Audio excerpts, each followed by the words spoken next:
Buenas amigos del Juan de Mariana, bienvenidos a una nueva entrevista en cuarentena. Ya sabéis que las últimas semanas estamos entrevistando a amigos de otras fundaciones y otros think tanks y por eso hoy tenemos a Roxana Nicula.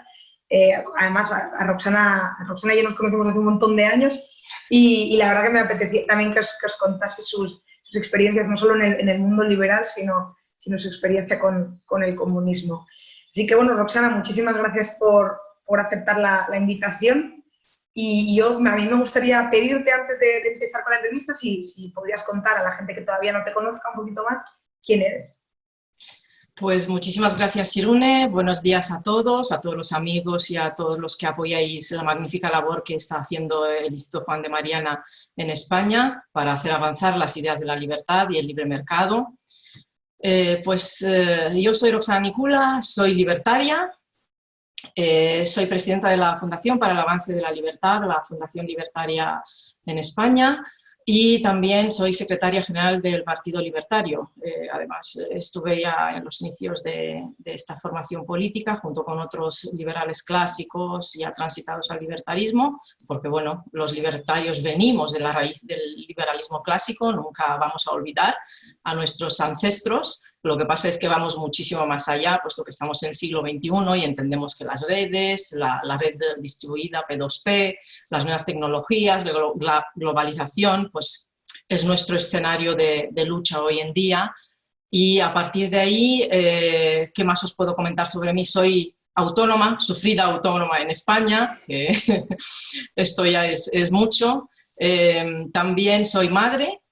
Soy una persona que cuida de su familia y me debo a los míos, a mis amigos y a la comunidad y a la sociedad en la que vivo, y por eso, precisamente porque sé lo importante que son las ideas y lo bueno y lo malo de lo que puedan ser unas ideas que nos pueden llevar por el camino de la servidumbre, pues he decidido que mi recorrido profesional, a pesar de que he estudiado Derecho y hablo varios idiomas, soy además traductora, pues tenía que ser en el campo del debate y en el campo de la promoción de las reformas libertarias, de las ideas de la libertad, para poder asegurar mayor prosperidad para la sociedad en la que yo vivo, para nuestro país, para España y para, por supuesto, Europa y el mundo entero.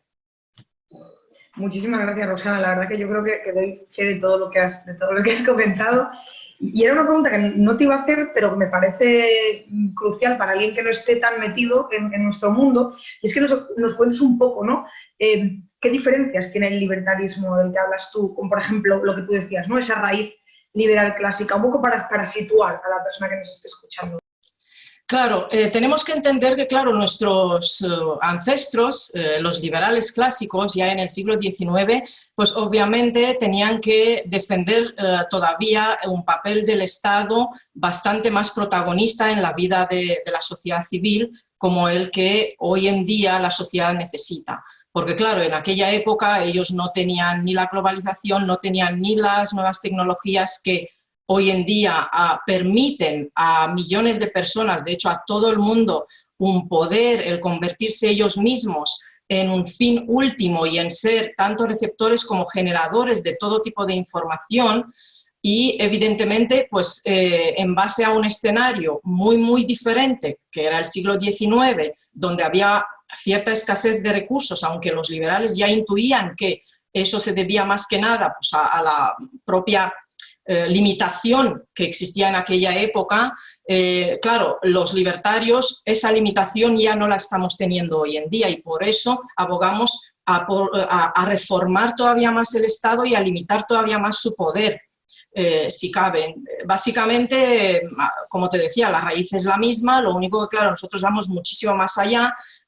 Quizás los liberales clásicos eran mucho más amigos de lo que es una democracia convencional, tradicional. Nosotros los libertarios estamos dispuestos a ir más allá de la democracia porque entendemos que hoy en día es factible con la tecnología blockchain, con el empoderamiento de cada individuo.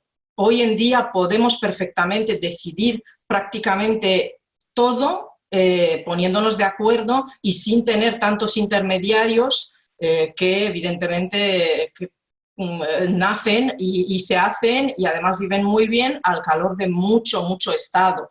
mucho Estado, que significa mucha regulación, muchísimo intervencionismo, para que a la postre realmente beneficie a aquellos lobbies que se organizan sobre todas las cosas que nos importan al resto de la sociedad. La gran mayoría silenciosa hoy en día realmente es la gente que trabaja, las empresas, los autónomos, los trabajadores en el sector privado, todos los que realmente aportamos al desarrollo de nuestra sociedad, pero que sin embargo no tenemos realmente esa representación en las instituciones actuales, por los medios actualmente considerados democráticos, porque entre otras cosas, pues como te decía, hay muchísimas trabas, hay mucha letra pequeña, hay mucho juego sucio por parte del propio Estado y su administración para impedir que realmente la ciudadanía pues pueda acceder a esa representatividad, que además los libertarios entendemos que cada vez es más obsoleta, puesto que cada vez las personas pueden ellas mismas tomar esas decisiones y no necesitan pasar por el aro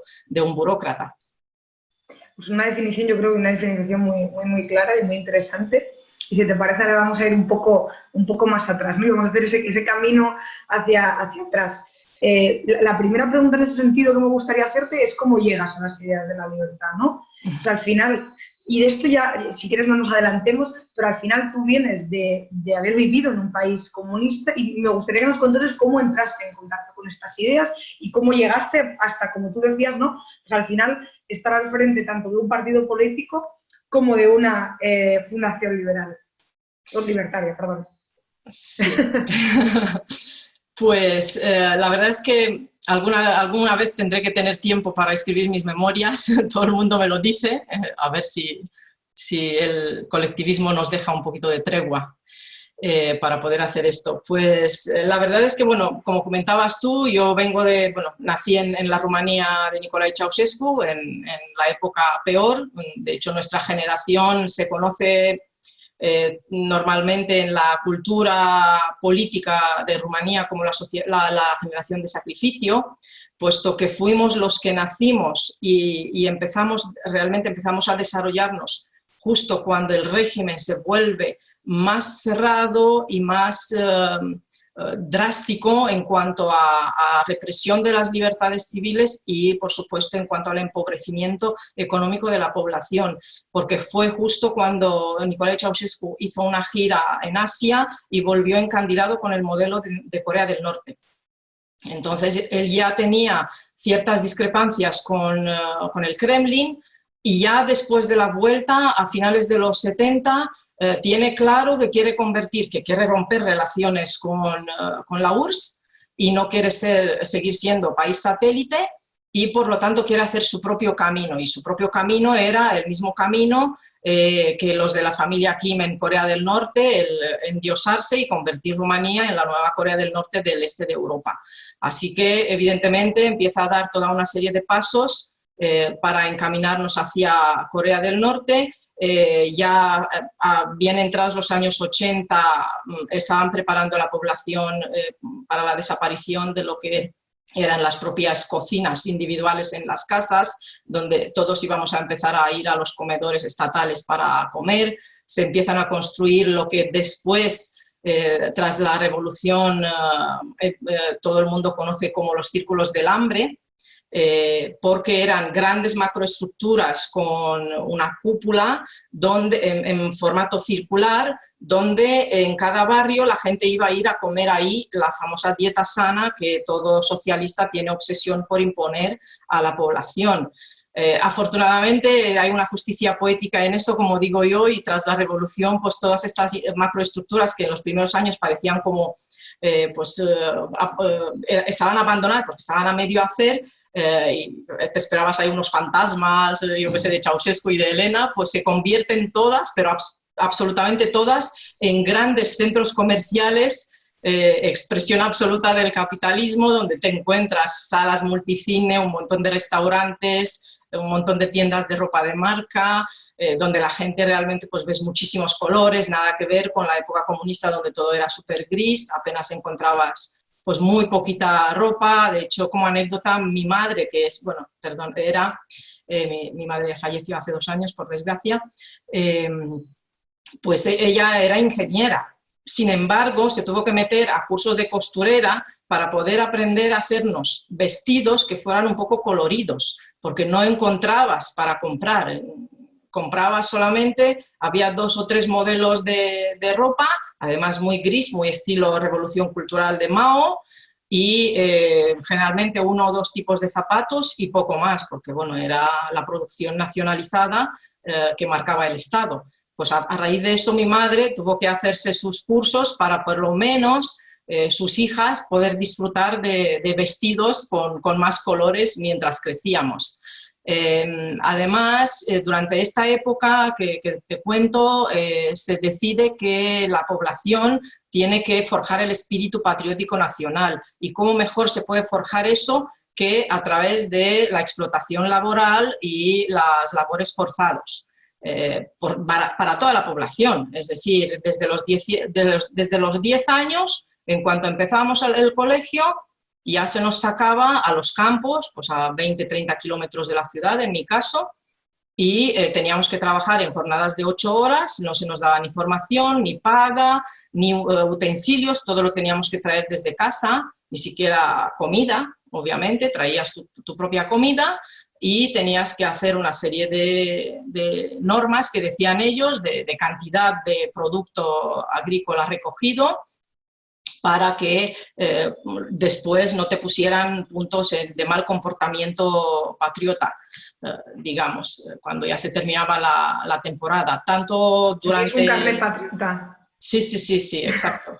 Y esto ocurría generalmente también en las vacaciones de verano, y en las vacaciones de verano tenías como 15 días que estabas obligado a ir a hacer labores de campo, y luego, pues como te decía, a primeros de septiembre, cuando empezaba el colegio, el primer día del colegio no, pero ya el segundo día te subían a los autobuses y al campo normal. En los últimos años de la dictadura, que la economía ya estaba tan mal que estaban desesperados por explotar aún más al resto de la población civil, pues nos sacaban, yo recuerdo que nos llevaron a trabajar lo más duro de todo, que es el maíz, que es terrible. De hecho todavía me acuerdo de un accidente de uno de los más mayores, porque nosotros éramos un poco más pequeños, entonces nos ponían a recoger lo que era la mazorca de maíz y despojarla y prepararla, pero a los que tenían 14, 15 años les tocaba lo más duro, que era cortar masivamente los tallos de maíz. Y bueno, uno de los chavales, recuerdo que se seccionó el brazo, porque claro, no te daban ningún tipo de formación. Yo por fortuna algo sí conocía de ir al campo en verano con mi bisabuela, pero la mayor parte de los niños de mi clase, que venían de la ciudad también, pues no tenían ningún conocimiento. Con lo cual, a mí me hace muchísima gracia cuando me increpan los comunistas y los socialistas sobre las multinacionales que están explotando a los niños de 15, 16 años o 14 años en Asia, y pagándoles, fíjate tú qué crimen, que les pagan, les dan formación, les dan cobertura médica, y significa para la familia el salir adelante frente a morirse de hambre. Cuando en los regímenes socialistas, porque esto ocurre también en Cuba, y esto está intentando también hacer lo mismo en Venezuela Maduro, se le explota a la población, no se le paga, o sea, no recibes ni formación, se te considera simplemente pues un número más en el colectivo, y se acabó, y eso es lo justo, según ellos. Tú naces en plena dictadura, ¿verdad, Roxana? Digo que tú naces en plena dictadura. Sí, totalmente. De hecho, yo nací en el 76 y te digo, en el 78, 79, Ceausescu hace esta gira y se vuelve loco. Y le encanta el tema de Corea del Norte y viene, pues yo aquí tengo que convertir Rumanía en Corea del Norte. Mi caso personal, yo porque soy un caso dentro de lo que cabe, un caso feliz, porque yo crecí en una familia de clase media, donde mis padres nos inculcaron desde muy pequeñas la responsabilidad individual. La familia por parte de mi padre, mi bisabuelo, que no lo conocí, pues había sido un alcalde liberal en su pueblo. Liberal, lo que se podía entender liberal a primeros de los años de 1920, 25, por ahí. Imagínate, era él junto con el médico del pueblo, el cura y el veterinario, pues los únicos que leían los periódicos, que sabían leer, que sabían escribir, y que les leía a la gente las noticias y las reformas que se estaban haciendo en el país, pues al final, pues claro, la gente le dijeron, pues tienes que ser tú el alcalde, básicamente, le eligieron porque tenía 2 dedos de frente. Pues por eso, de estas aguas, ahora ya viene la historia de mi bisabuela, que la pobre mujer se volvió viuda muy joven. Sin embargo, con la llegada de los comunistas, al ser de raíces no sanas, porque había sido casada con un alcalde, supuestamente que era del Partido Liberal, pues ya empieza la purga. Ya empiezan a tratar de hacerle todo tipo de miserias y tratar de sacarla al margen de lo que era la comunidad. Entonces, claro, yo viví esto yéndome al pueblo, no entendiendo por qué mi abuela no tenía también derecho, igual que otros vecinos, pues a tener su propio bono de pan para poder comprarse un trozo de pan. Nosotros le traíamos el pan de la ciudad. Le expropiaron todo, a pesar de que era una campesina, repito, no era una noble o una latifundiaria que tuviera no sé cuántas hectáreas de tierra. Apenas había tenido las pocas hectáreas que tenían sus padres, que las fusionaron cuando la casaron, como se hacían en aquella época, y poco más. Era una señora que aprendió a leer y a escribir con mi padre en primaria. Yo toda mi vida a mi abuela la he visto descalza. O sea, le costaba cuando la teníamos que llevar al médico ponerse los zapatos. Y esta señora, según los socialistas, pues era la enemiga número 1 de la patria en esos sitios. Y como ella, millones de personas. Por eso que yo les insisto a todos que entiendan que un gran Estado, un Estado que realmente vela por los intereses de la gente, al final es una quimera y es una gran mentira. Porque realmente hasta la gente menos formada, como puede ser mi bisabuela, sabían muchísimo más y tenían más sentido común de lo que era lo mejor para ellas mismas que cualquier burócrata, cualquier comisión de expertos muy leídos, con muchas carreras, que se ponen ellos a diseñar la ingeniería social perfecta para cubrir todas las necesidades de los pobres. Es una gran mentira. Todo esto. Lo único que hace es, evidentemente, crear otro tipo de castas, otro tipo de clases sociales, que son las que están más arrimadas al burócrata de turno, al poder de turno, o las que están más alejadas, que son la sociedad civil, que tratan de hacer su vida y tratan de realmente salir vivos de toda la maraña legislativa, tributaria que tenemos hoy en día. A la postre, pues esto se traduce en que mismamente el ejemplo español de la sanidad actual española, en la sanidad privada, tienes casi 11 millones de usuarios, por poneros un ejemplo práctico, de los cuales 2 millones son funcionarios que son los únicos en España que eligen solo la sanidad privada y por lo tanto no pagan la sanidad del Estado. Sin embargo, los otros 8 millones de usuarios, por ejemplo, tenemos que pagar las dos porque nos obligan, y el resto de usuarios, el Estado les obliga a estar con la sanidad estatal. Estos son los ejemplos prácticos de lo que significa un gran Estado y un Estado intervencionista. Pero volviendo un poco a la historia de mi infancia y adolescencia, evidentemente yo veía, y escuchando las conversaciones en bajo en mi casa, que es un sistema que no funciona, que realmente es un sistema muy hipócrita, es un sistema que saca lo peor de la gente. Yo siempre he dicho, en un régimen comunista todos somos ladrones. Es la única manera para que tú puedas salir adelante, para que tú puedas sobrevivir. Hay una trilogía bastante interesante de un autor rumano que a mí me gusta mucho, Marin Preda, que cuenta la historia de una familia de campesinos. Se llama Morometi. Moromete es una familia de un pueblo.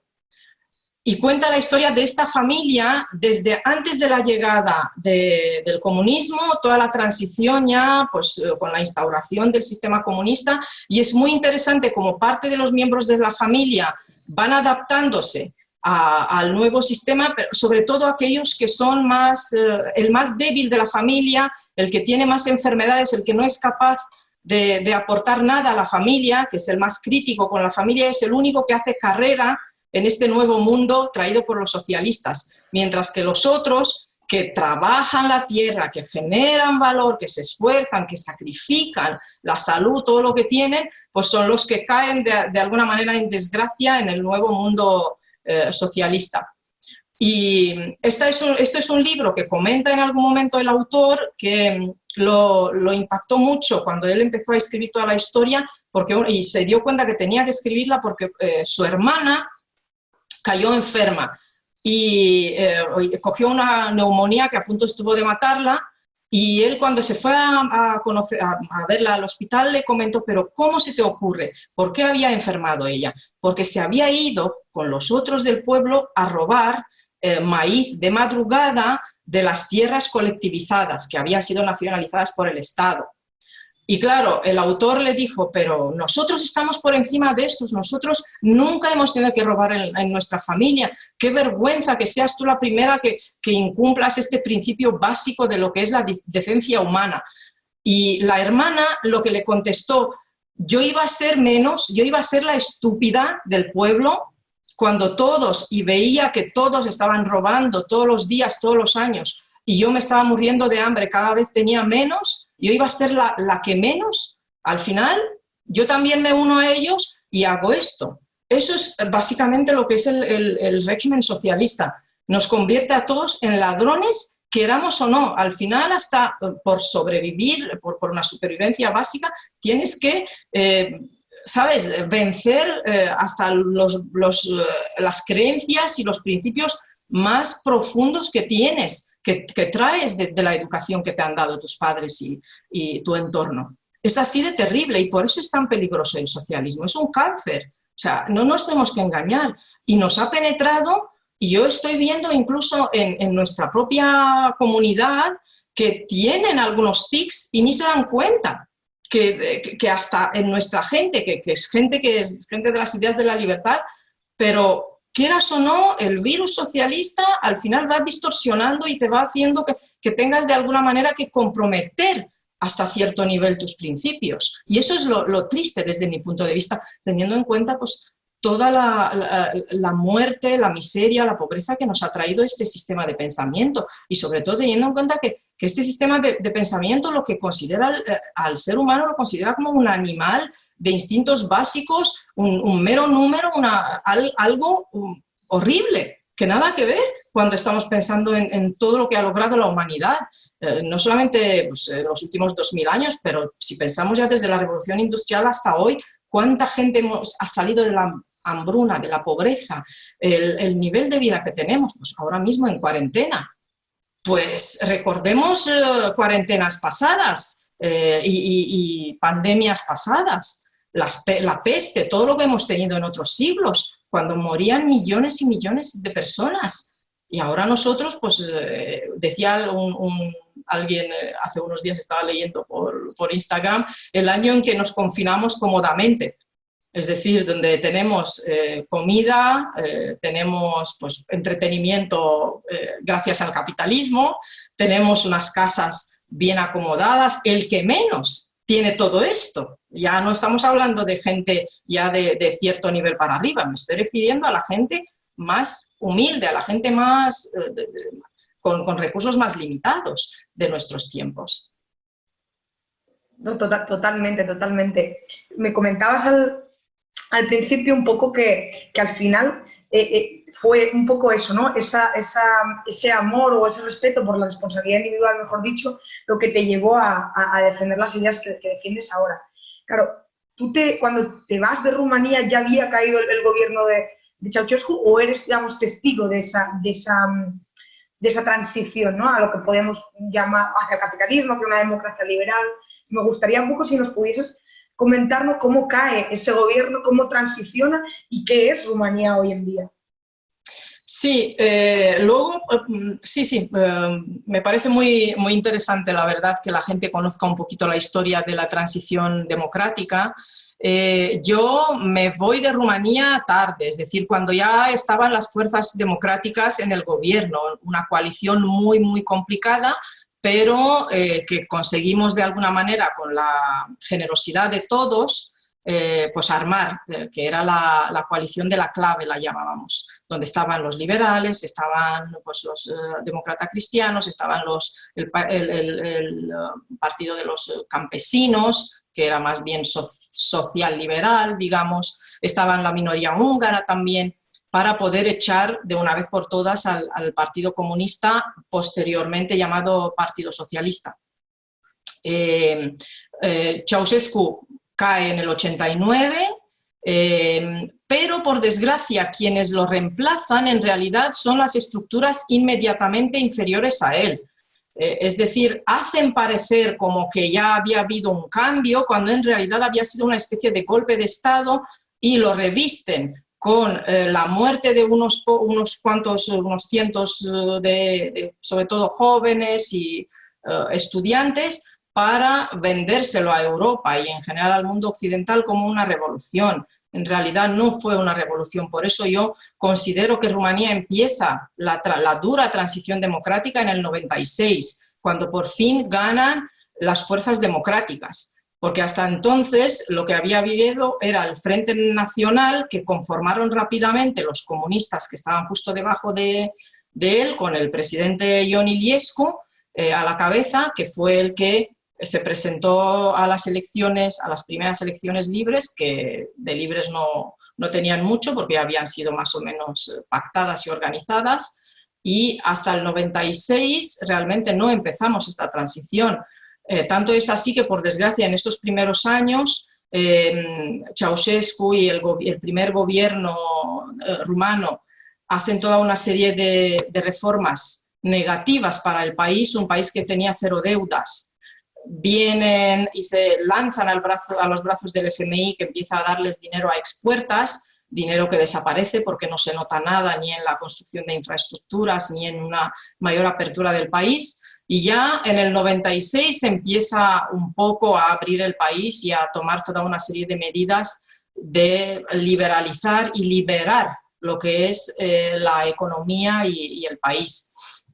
A partir de ahí, evidentemente, todavía nos tenemos que dar cuenta que un régimen de este nivel, por eso es tan importante que miremos lo que ha pasado en el este, que miremos lo que está pasando en América Latina, porque no es solamente los ministros que puedan ser de un color político más socialista o menos, sino es toda la estructura que hay debajo la que peligra luego las instituciones democráticas liberales, digamos, de un país. Ahí es la clave, y esas estructuras son las que te van a impedir tomar las reformas necesarias el día de mañana, y por eso es mejor evitar estar en ese punto. Por eso España todavía tiene posibilidad de dar marcha atrás, siempre y cuando la gente tenga claro que el socialismo no es el camino, que el camino son las ideas de la libertad, la responsabilidad individual, un mercado libre a la postre, donde todos nos marquemos los acuerdos y las reglas. Nadie dice que no tengamos un Estado de Derecho, ni mucho menos, pero el Estado de Derecho no significa 1 millón de páginas de normativa al año, no significa discrecionalidad absoluta del aparato burocrático administrativo del Estado, y que cada político pues, pueda mandar en tu vida privada en cómo tienes que educar a tus hijos, qué tipo de sanidad vas a tener, como ocurre hoy en día en España, o cuándo, a qué edad te vas a jubilar, en qué condiciones te vas a jubilar. Todas estas decisiones son decisiones íntimas, son decisiones de cada uno de nosotros, que luego se pueden consensuar, y hay proyectos empresariales, fundaciones, cooperativas, que nos ayuden a gestionar todo este tipo de necesidades que tenemos a la postre. Todos nosotros, esto es otra cosa, esto se trata de cómo se gestiona, y evidentemente cuanto más profesional, es decir, cuanto más con incentivos de mercado se gestiona cualquier aspecto de nuestra vida, pues mejores resultados tenemos. A la vista están pues, los resultados de la República Libre Democrática de Taiwán frente a los resultados de la República Popular China. En esta crisis mismamente, o sea, no hay que ser un Einstein para verlo, los datos hablan por sí mismos. Unos han hecho reformas políticas libertarias, tienen mercado libre, otros tienen reformas socialistas desde Mao hasta hoy y tienen un mercado totalmente inexistente, o sea, es estatal y punto. Ahí nadie más que la élite comunista pues mandan. A partir de ahí, volviendo un poco a la historia de Rumanía, es muy importante también darnos cuenta que un régimen así descansa mucho en la represión física, ¿vale? La represión física y psicológica. Por lo tanto, necesita de muchos estamentos y muchas estructuras policiales y de espionaje interno y externo, que están además muy expandidas en todas las capas de la sociedad. Desde los edificios, en Rumanía teníamos jefe de escalera y jefe de la comunidad de vecinos que tenían que pasar informes a la seguridad del Estado de todo lo que ocurría en las comunidades, un poco como ocurre también en Cuba, que es un ejemplo que a los españoles les puede sonar más parecido. En las escuelas nosotros estábamos igualmente organizados en destacamentos al estilo militar. Teníamos un comandante en jefe y luego cada hilera de pupitres, que eran 3, pues tenían su jefe de grupo, digamos, del destacamento. Y teníamos nuestros galones, los que eran los jefes y tal, para premiar, y generalmente a los jefes no se les escogía solo por sus buenos resultados académicos, sino que se les escogía por su facilidad de que le sonsacara la dirección política del colegio sobre lo que se estaban comentando en los patios, durante el patio, y para sobre todo saber el tipo de educación que recibían desde casa, si los padres eran más díscolos o comentaban o criticaban un poco al régimen, significa que había malestar, porque se sabía claramente de qué barrio estabas, para que ellos pudieran tomar decisiones del estilo de empezar a quitar el suministro de lo poco que había en las tiendas estatales de alimentación de la zona, para que la gente enseguida se volcara. Uy, este mes no me han traído los 50 gramos de carne que tengo derecho por norma para comprar. Pues a ver qué hago. Ya no piensas en criticar a que no hay de nada, que el gobierno pues está reprimiendo las libertades, en que pues tu madre está muriéndose en el hospital porque no hay ni siquiera penicilina. Te vuelcas en la supervivencia más básica, que es dar de comer a tus hijos. Y eso es lo que hacen siempre los socialistas y sobre todo los marxistas y los comunistas lo tienen claro. Ya hemos visto en esta crisis, en el momento, cómo controlas la población, centralizando la sanidad, que es lo que ha hecho el gobierno español, nos ha metido a todos en un arresto domiciliario y ha decidido el señor Illa con Fernando Simón, junto con el gobierno, quién muere y quién vive. Así, literalmente. Eso es la mentalidad socialista. ¿Por qué? Porque volvemos a lo mismo, desprecian la capacidad individual de la gente, de que pueda valerse por sí misma, de que podamos pensar qué es lo mejor para nosotros y actuar en consecuencia. ¿Crees que hay países que están más vacunados, Roxana, contra el...? O sea, porque tú hacías todo el rato, ¿no?, paralelismos entre España, no solo entre Rumanía, también entre América Latina, también hablabas de Taiwán. Entonces, ¿tú crees que hay países que probablemente por la historia que han vivido están más vacunados contra este tipo de cuestiones?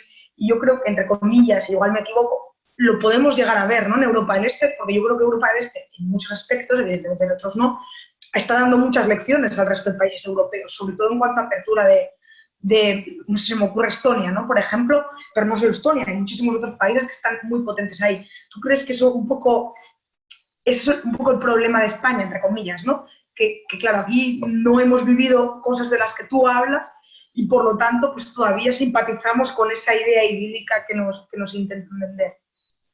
Claro, es cierto, pero a ver, países de Europa, hay países de Europa que más o menos algo nos hemos vacunado. Pero también es cierto que, claro, toda vacuna, si no la vas aplicando constantemente, pierde eficiencia, como lo hemos visto con la gripe estacional de todos los años. Vamos a ver ahora si tenemos vacuna contra el coronavirus. ¿Qué es lo que quiero decir con esto?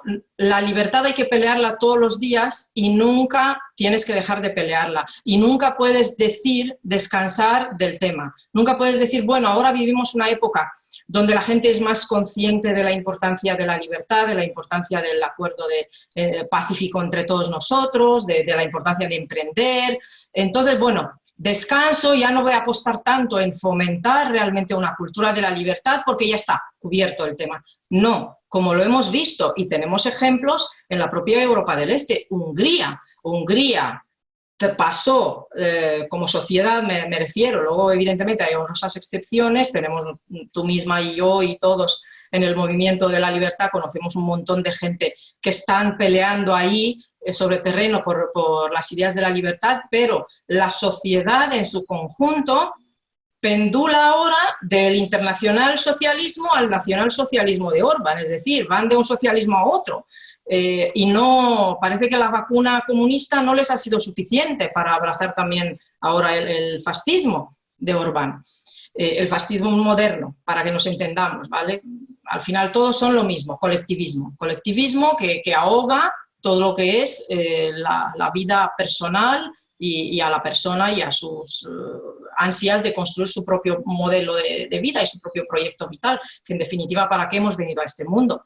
Pues a vivir, a ser felices, a construir pues esto, nuestro propio proyecto, y no olvidemos que somos muy sociales. O sea, yo creo que siempre lo insisto, los libertarios, la gente, los amantes de la libertad somos la gente que más amantes de la raza, vamos, de la humanidad, hemos demostrado ser, porque siempre nos preocupamos por cómo mejorar, por cómo encontrar las mejores curas a las enfermedades, por cómo ayudar a la gente a salir de la pobreza.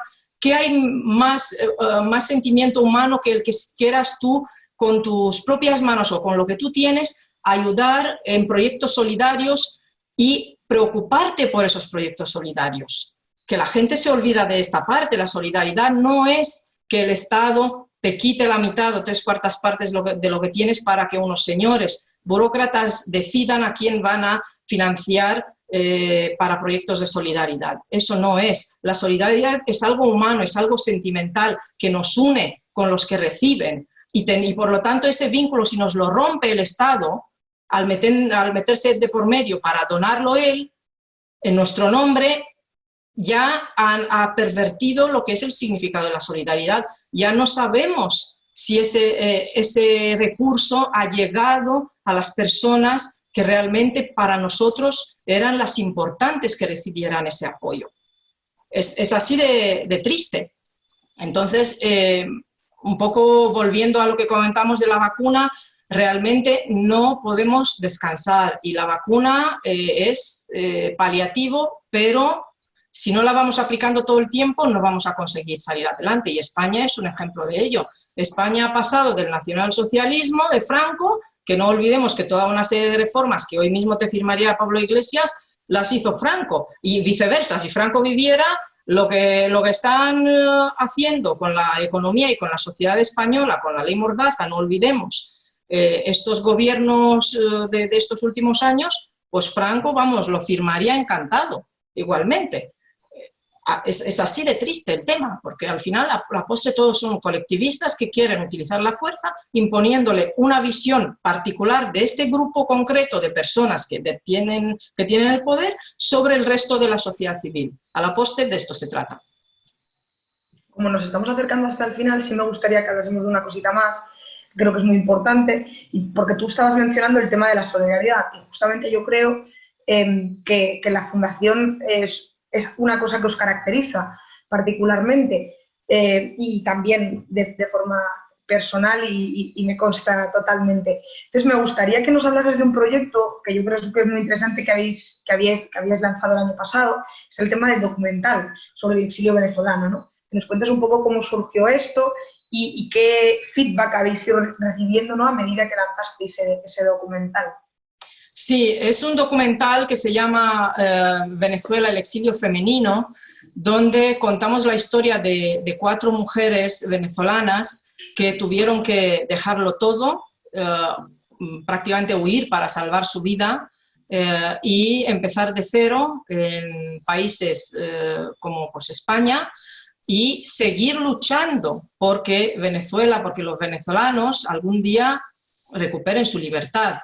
Este es un proyecto que surgió a raíz de nuestra labor en la Fundación para el Avance de la Libertad, en el rescate de una disidente venezolana, de la capitana de aviación Laidet Salazar. Es una médico en la aviación venezolana, que fue la primera mujer oficial militar que el régimen de Nicolás Maduro encarceló a raíz de las protestas estudiantiles de 2014, cuando ella junto con otros oficiales del ejército venezolano pues manifestaron su malestar y su preocupación por el recrudecimiento de la violencia, por el hostigamiento a los jóvenes y por la matanza de civiles que se daba en aquella época en el régimen de Nicolás Maduro, y simplemente pues porque ellos decidieron que tenían que hacer algo, estaban viendo a ver si iban a hacer una posición oficial para enviar al mando mayor, pues alguien les traicionó y evidentemente pues el régimen tomó represalias, y en el caso de la AIDED con mayor ensañamiento, si puede ser, debido a que era mujer oficial, además era una de las más brillantes de su generación. Y como bien sabemos, el socialismo no soporta la excelencia, no soporta a la gente que excela, a la gente que se prepara, que trabaja, que se esfuerza. Ellos realmente a quien quieren poner delante es a gente que no tiene ningún valía más que esa de pillar, robar y engañar a todo el que pueda. Pues a partir de ahí, a la AIDED, la verdad es que el régimen la maltrató, o sea, sufrió torturas en diferentes centros penitenciarios hasta que acabó en el peor de todos, en la ciudad penitenciaria de Fenislara, que es una especie de campo de concentración y de reeducación hacia el marxismo, ¿vale? Pero terrible, o sea, lo que cuenta es espeluznante, o sea, cualquier película de Hollywood se queda corta en todo lo que nos tuvo que contar la AIDED. Y la fundación, pues como te decía, se implica en su rescate porque ella en algún momento, gracias a la lucha incansable de su madre, salta a la prensa internacional y el régimen no puede más que al final darle la medida humanitaria y pasarla al arresto domiciliario, puesto que su vida corría peligro. Para que os hagáis una idea, ella llega a pesar 40 kilos. De hecho, están ahí las fotos y tal que se pueden ver en redes sociales y en la propia página web de la Fundación de su deterioro físico. Y al ponerla en arresto domiciliario, en algún momento ella encuentra una ventana de oportunidad, ayudada por otras personas, y consigue cruzar la frontera por el río con su niño que se llevó como recuerdo, su único bien preciado era una Xbox que la cruzó ahí sobre su cabeza, y estaba súper feliz cuando consiguió pasar a la libertad, al lado colombiano. Y a partir de ahí empieza toda una saga de correr, de ir cambiando de ciudad en ciudad, porque bueno, ya sabemos que en aquella parte del mundo pues las guerrillas y sobre todo pues el Frente Nacional pues trabaja mucho con los gobiernos dictatoriales y sobre todo con el gobierno chavista, posteriormente con el gobierno de Maduro, y tienen orden de apresarla y, a ser posible, matarla. Y en esta huida nosotros nos llega a su caso y decidimos empezar a trabajar para tratar de traerla con nosotros. Afortunadamente pues lo conseguimos, fue, como digo, mi mejor regalo de Navidad de hace pues 2019. Llegaron el día de Navidad y estuvieron con nosotros y están con nosotros ya desde entonces para luchar ahora para conseguir, por ejemplo, el asilo, que no es nada fácil para alguien que no tiene padrinos políticos en el gobierno de turno. Eso también hay que decirlo y me gustaría denunciarlo. No estamos iguales ante la ley, y eso es lo más grave y eso es el principio de digamos del fallo de cualquier Estado de Derecho moderno. Si no todos los ciudadanos estamos iguales ante la ley y las reglas no son claras y aplicables para todos por igual, entonces tenemos un grave problema estructural, y eso es lo que está ocurriendo en España. En el caso de los asilados políticos pasa lo mismo. Todavía a estas fechas, fíjate que estamos ya con más de 1 año y pico de tramitación y de expedientes, además que está todo perfectamente documentado, y no llegan los papeles del asilo político, mientras que de otros que además no son ni tan significados, sino que simplemente tienen sus contactos en la administración española, pues en pocas semanas o pocos meses ya lo tienen todo hecho. Yo ahí lo dejo. Respecto del documental, la verdad es que el documental ganó el premio del año pasado del European Resource Bank de Free Market Roadshow en Chisinau, en la República de Moldavia, y también pues, es finalista de los premios del cine independiente de Miami. Ahora veremos a ver con el COVID y la pandemia, y está todo un poco en el aire, a ver qué pasa y si pues, hemos ganado o somos pues, entre los últimos 3 que llegan a la final. Todavía no sabemos nada, pero por lo menos ya hemos llegado, ya somos finalistas de este festival de Miami. Y lo que queremos es demostrar a la gente con ejemplos de vida real el peligro que supone instaurar y vivir en un régimen socialista donde realmente no tienes ni libertad para pensar, ni libertad para actuar, ni libertad para expresarte políticamente, ni culturalmente, y ya ni decir de económicamente, porque ya eso te lo han suprimido por completo. Bueno, pues Roxana, pues la verdad que yo creo que es una muy buena forma de terminar la entrevista. Creo que ha sido una entrevista súper interesante. Creo que además esto último que nos has contado es particularmente importante. Y de nuevo te agradezco que hayas participado en la entrevista. Yo animo a los que nos siguen a que no solo sigan a la Fundación, sino te sigan también a ti en tus redes sociales y que de paso pues, nos sigan a nosotros también. Y muchísimas gracias de nuevo.